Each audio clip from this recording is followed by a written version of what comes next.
Hello there, do you find it hard to finish the Firespitter Frenzy with perfect 3 stars and now you're here on YouTube to watch some videos that will show you how to perfect it? Let me show it to you.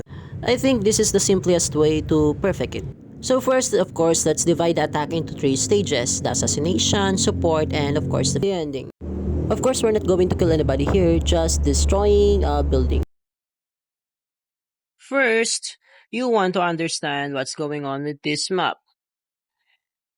The highlight of this map is the fire spitters, but you want to have faith on your troop to take them down. And you first wanted to destroy the 4 monolith in order for your troops to survive.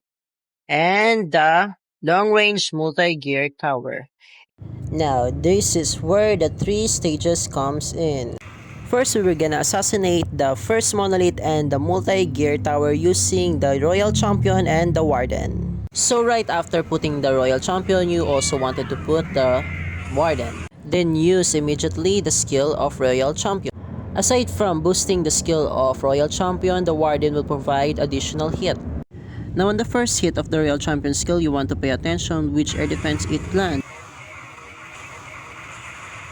Seeing it land on the right side air defense, you are assigned to send troops to the left side air defense.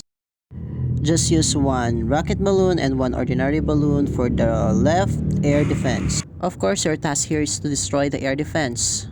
Before they kill the ordinary balloon, put the invisibility into the center. This will protect the Royal Champion and Warden from being hit. Now they have the chance to hit the multi-gear tower. Now you only have milliseconds to wait until they throw something to one of the air sweeper.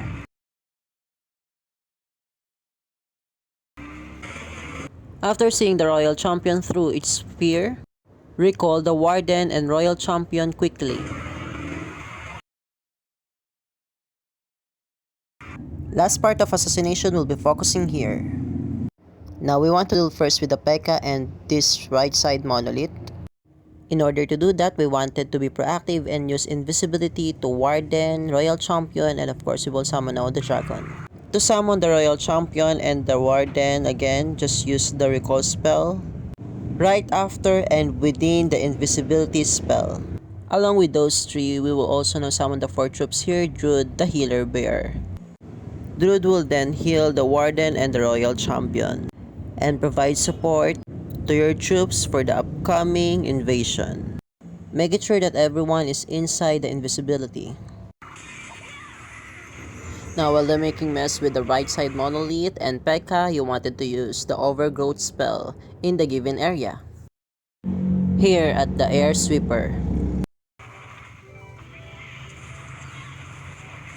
Now your next task here is for your troops to destroy the 2 nearest fire spitters here. You just wait until they kill the P.E.K.K.A. and the 2 fire spitters.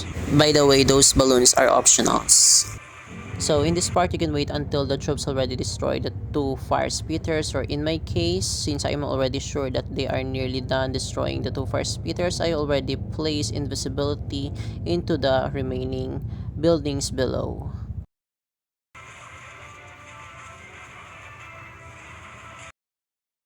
So the main purpose of placing invisibility into those defense buildings is for the Warden to ignore it and to strive for the center of the map. This is the last part of assassination, or cunningly destroying the monolith. Now if you take a look closely, the Inferno Tower and the monolith at the center is still not yet destroyed. What you can do with this is to put an earthquake spell right exactly at the center monolith.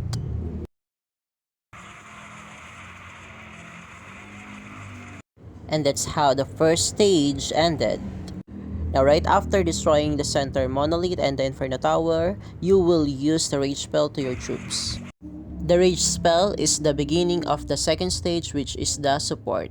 Now you need to pay attention at supporting your troops no matter what happens, because this is the time when the troops doing a lot of random things. This is the time when everything is no longer calculated. They can either went to clockwise or counterclockwise. Regardless, you need to protect them with invisibility spell. This will not totally save them, but at least prolong their life.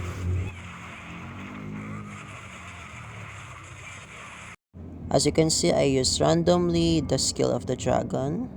You can use it wiser than me. Direct it to the town hall, or wait until the dragon is already critical. In my case, I use it to destroy air sweeper. So again, at the stage of support, everything can happen. It can either the troops will go clockwise or counterclockwise. One of the alternative objective is for the dragon hero to survive. If not, and all your heroes already dead, then at least you still have two electro dragons and rocket balloons for them to deal with the remaining or the last one monolith.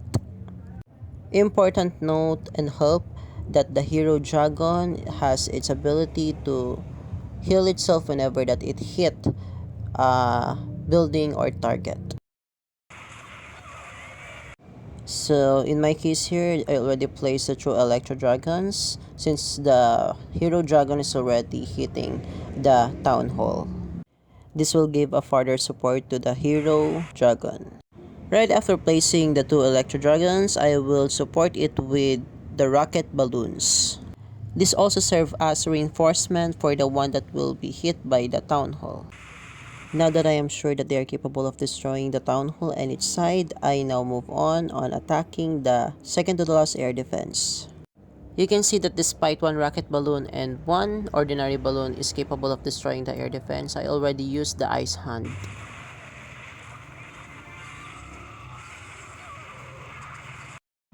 You see that I keep on supporting the above troops using the invisibility spell while they are being hit by these two fire spitters. Now check this ice hand as it crosses the remaining cluster of defense. It serves as a decoy and stun the defense buildings.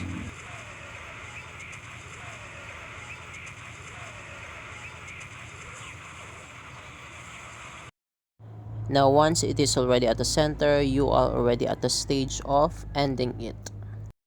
Drop the remaining balloons and target the last monolith.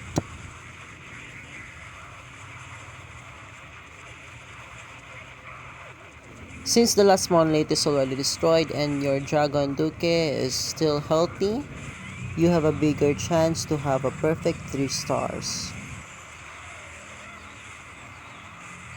As you can see, they still find it hard to reach the remaining buildings because of the air sweeper. But that is no longer a problem because there is no longer any monolith.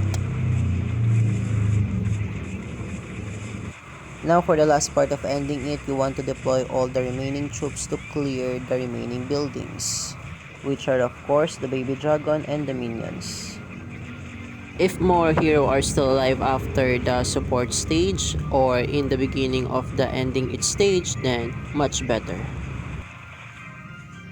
There you go. Thanks for watching. Happy gaming.